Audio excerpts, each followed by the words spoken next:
আসসালামু আলাইকুম everyone, welcome back to my channel. কেমন আছেন সবাই? আমি আলহামদুলিল্লাহ ভালো আছি। আজকে আমি বানাবো মজাদার কিছু নাস্তা, রোল আর পুলি পিঠা। এগুলো খুব সহজেই বানিয়ে নিতে পারবেন, অনেক মজা হয়। তো চলুন আজকের রেসিপি শুরু করা যাক। প্রথমে আমি ভিতরের পুরগুলো রেডি করে নিয়েছি। আমি রোলে দেওয়ার জন্য এখানে চিকেন আর আলু এভাবে ফ্রাই করে নিয়েছি মশলা দিয়ে।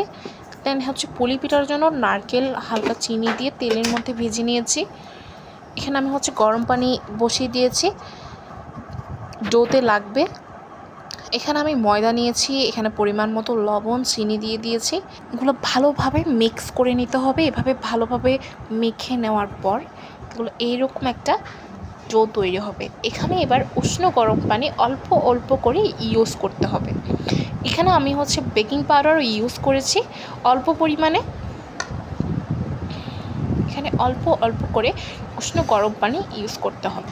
এটা ভালোভাবে মুথে নিতে হবে, সুন্দর একটা ডো তৈরি করতে হবে। দেখতেই পাচ্ছেন এখানে আমি কিন্তু একটা সুন্দর একটা ডো তৈরি করে নিয়েছি।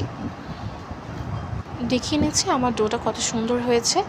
এইভাবে আপনারা সুন্দরভাবে ডোটা তৈরি করে নেবেন। এরপর আমি এটা রেস্টে দিয়ে দিব 1 ঘন্টা মতো। আমি এটা রেস্টে দিয়ে দিব 1 ঘন্টা পর। এখন আমি লিচি কেটে সুন্দরভাবে বেলে নিচ্ছি সাইজ করে। এখানে আমি সবগুলোই রেডি করে নিয়েছি। অলরেডি কিন্তু আমি পুলি পিঠা বানিয়ে ফেলছি। এইভাবে শেপ দিচ্ছি।